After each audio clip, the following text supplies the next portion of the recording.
ನಾನ್ ತಗೊಂಡ್ ಹೋಗ್ಕೊಡ್ತೀನಿ. ಈ ನಿನ್ ದರಿದ್ರ ಮುಖ ನೋಡ್ಬಿಟ್ರೆ ಪಾಪ ನನ್ ಮಗನಿಗೆ ಅದೇನ್ ತೊಂದ್ರೆ ಆಗತ್ತೋ. ಅಯ್ಯೋ ನನ್ ಮಗ ಅದೇನ್ ಕರ್ಮ ಮಾಡಿದ್ನೋ ಏನೋ, ಇಂಥವಳ ಮುಖ ನೋಡ್ಕೊಂಡು ಅದ್ ಹೆಂಗ್ ಜೀವನ ಮಾಡ್ತಿದನೋ ಏನೋ. ನನ್ನ ಪತಿ ದೇವ್ರಿಗೆ ಬಡ್ಕೊಂಡೆ. ಯಾವಾಗ್ಲೂ ಫೋಟೋದಲ್ಲಿ ಕಿಶ್ ಅಂತ ನಗ್ತಾ ಆರಾಮಾಗಿ ಕೂತಿರ್ತಾರೆ.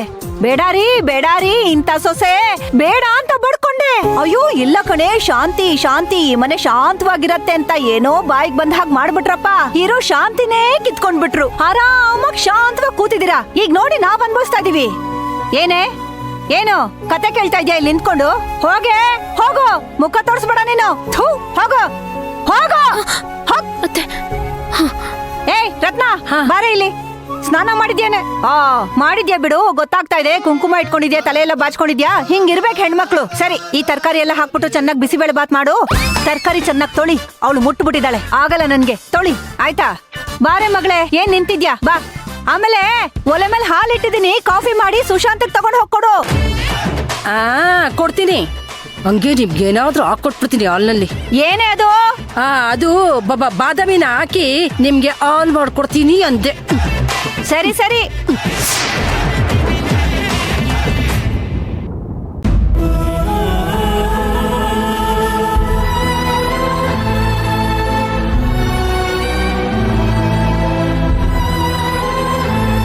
ಶಾಂತಮ್ಮ.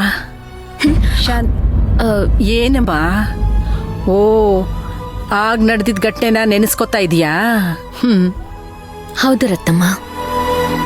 ನೋಡ್ದ್ಯಾ ಶಾಂತಿ, ಹೇಗಿದ್ದ ಮನೆ ವಾತಾವರಣ ಹೇಗ್ ಬದಲಾಗ್ಬಿಟ್ಟಿದೆ ಅಂತ.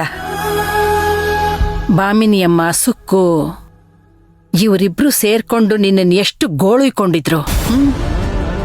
ಆದ್ರೆ ಈಗ ಅದೇ ಸುಕ್ಕು ಬಾಯಲ್ಲಿ ನಿಮ್ಗಿಷ್ಟ ಆಗಿರೋ ಡ್ರೆಸ್ ಹಾಕೊಳ್ಳಿ ಅತ್ಗೆ, ನಮ್ಮಮ್ಮ ಏನು ಹೇಳಲ್ಲ ಅಂತ ಸ್ವತಃ ಅವ್ರ ಮಗಳೇ ಹೇಳಿದಾಳೆ ನಿಮ್ಗೆ. ಅಯ್ಯೋ ಸುಮ್ನೆ ಇರಿ ರತ್ತಮ್ಮ, ಯಾಕೆ ಹಾಗಲ್ಲ ಮಾತಾಡ್ತೀರಾ? ಬಿಡಿ. ನೀನ್ ಅವ್ರ ಗಿಲಿಟ್ ಮಾತುಗಳನ್ನೆಲ್ಲ ನಂಬೇಡ ಕಣಮ್ಮ. ಆವತ್ತಿನ ದಿವಸ ಅಮ್ಮ ಮಗಳು ಸೇರ್ಕೊಂಡು ನಿನ್ಗೆಲ್ಲ ಎಷ್ಟು ಕಾಟ ಕೊಟ್ಟು ನಿನ್ನ ಕಾಲ್ ಕಸದ ತರ ನೋಡ್ದವ್ರು ಈಗ ನೀನ್ ಈ ಮನೆ ಮಹಾಲಕ್ಷ್ಮಿ ಅಂತಿದ್ದಾರೆ. ಇದನ್ನೆಲ್ಲ ಅವ್ರು ಮರ್ತಿರ್ಬೋದು, ಆದ್ರೆ ನಾವಿಬ್ರು ಮರೆಯಕ್ಕಾಗತ್ತಾ?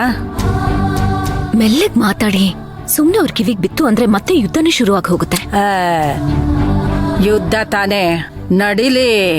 ಯುದ್ಧನ ಎದುರಿಸಕ್ಕೆ ನಾನ್ ರೆಡಿ. ನಾನೇನೀಗ ಮೊದ್ಲಿನ ತರ ರತ್ನಮ್ಮ ಅಲ್ಲ ಕಣಮ್ಮ. ಎಲ್ಲಾನು ಕೇಳಿಸ್ಕೊಂಡು ಸುಮ್ನೆ ಕೂರಕ್ಕೆ ಅಲ್ಲೇ ಡ್ರಾ ಅಲ್ಲೇ ಬೋಮನ. ಈ ಸಲ ಬರ್ಲಿ, ಅವ್ರು ನಿಂಗೇನಾದ್ರೂ ಕಾಟ ಕೊಡ್ಲಿ, ಹಂಗೆ ಒಳಕಲ್ಲಲ್ಲಿ ಹಾಕೊಂಡು ಈ ಖಾರ ರುಬ್ತಾರಲ್ಲ ಹಂಗ್ ರುಬ್ಬಿಡ್ತೀನಿ.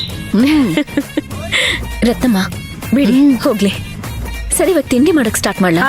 ನೀನ್ ಮಾಡು, ನಂಗೆ ಸ್ವಲ್ಪ ಕೆಲಸ ಇದೆ. ನನ್ ಓಕೆ.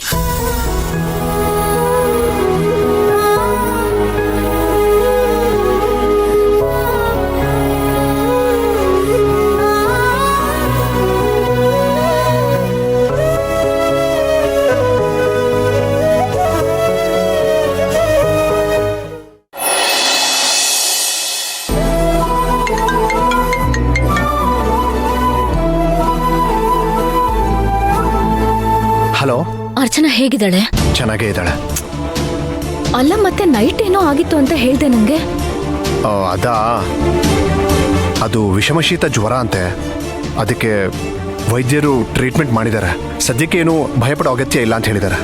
ಚಿನ್ನು, ನಮ್ ಪಾಡದ್ ನಾವು ಅವಳನ್ನ ಅಲ್ಲೇ ಬಿಟ್ಬಿಟ್ರೆ ಹೇಗೋ? ಅವಳ ಬಗ್ಗೆ ನಾವೇನಾದ್ರೂ ಒಂದ್ ಡಿಸಿಷನ್ ತಗೊಳ್ಬೇಕಲ್ವೇನೋ?